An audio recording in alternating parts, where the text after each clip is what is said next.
Hello everybody, welcome to this video. It's a continuation in the series on Othello. Everything I go through comes from Mr. Bruff's Guide to Othello, available in paperback on Amazon, Kindle edition on Amazon, ebook at mrbruff.com, written by Lindsay Dyer. It's a fantastic guide. I was the editor. It contains the complete original text, a line-by-line translation into modern English, and detailed analysis, sample question and answer for A-level. Everything you need to know. It really is a fantastic guide. Today I want to talk about context, and the difference between context at GCSE and A-level is quite significant. Of course, you'll already know from your studies of Shakespeare during GCSE that the 16th century was a time period with a culture of customs and beliefs very different to those we hold today. European countries were beginning to expand their trade routes, so were starting to come into contact with new cultures. And one of those was Mauritania, found in North Africa, the fatherland of Shakespeare's Othello, which was one such new culture that Europeans were becoming familiar with. It's from Mauritania that the term Moor is said to derive, which gives further weight to Othello's race and former religious beliefs, as Mauritania has been an Islamic region since the 10th century. Othello is referred to as the Moor throughout the play, but contrary to some suggestions, this term was not necessarily meant to be negative or derogatory in any way. In fact, during the 16th century, a person's job was seen to be a true reflection of their character and reputation. Being in the army, then, was a job that held prestige, and only those thought to be logical, trustworthy, loyal, and courageous would have been appointed as generals. Therefore, the treatment of Othello as a black man needs to be carefully approached when exploring Iago's main motives, and that's focused upon in the revision guide in the analysis of Act 1, Scene 1.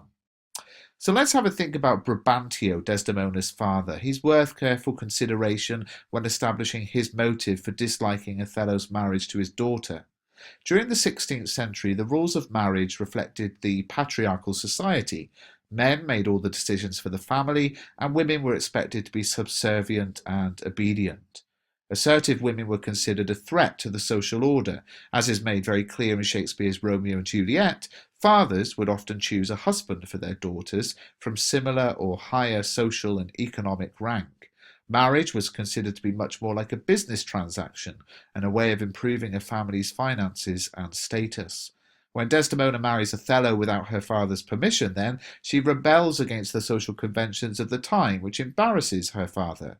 Eloping was not respectful or virtuous, no matter who the chosen partner was, and in fact it is this that proves that Othello's behaviour is already considered to be despicable and contemptuous before Iago begins to manipulate him, especially from a 21st century perspective. It is actually his ridiculous dependency on Iago that brings about his downfall.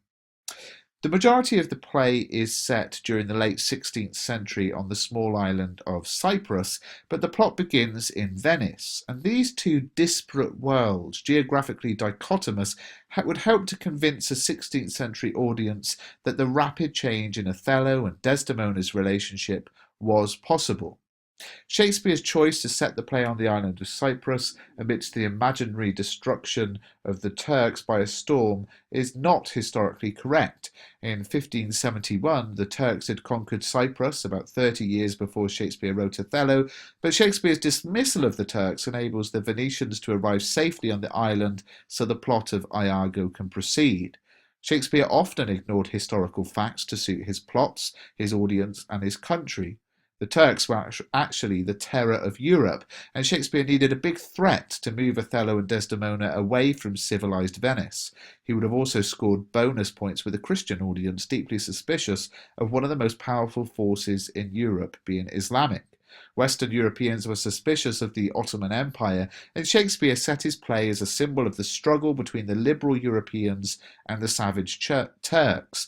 Therefore, the shift from Venice to the historically Turkish-owned Cyprus changes Othello. Some may also see virtue, valour and redemption in the way Othello takes his own life in Cyprus, because he reenacts his taking a Turk by the throat and killing him when he brought shame upon the state. The moral geography is further deepened by Shakespeare's deliberate choice to have Desdemona derived from Venice, the prosperous Italian city full of white people, a city renowned for prostitution. When the English thought about Venice, they imagined a city of culture and civilization, but also a city of corruption, conflict, and promiscuous women. The Venetian Desdemona never stood a chance.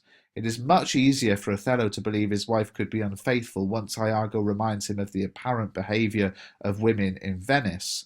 And additionally, Othello is a perfect oxymoron as a soldier residing on an island devoted to the goddess of love, Venus.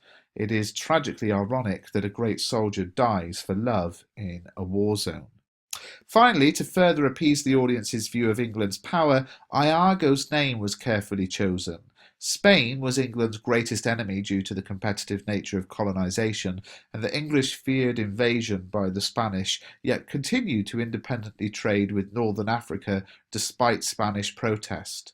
Iago is a Spanish name, so it's quite deliberately the play's villain, and his name is Spanish in order to satisfy the Western European audience. If you found this video useful, please give it a thumbs up, subscribe to the channel, and do pick up a copy of the revision guide.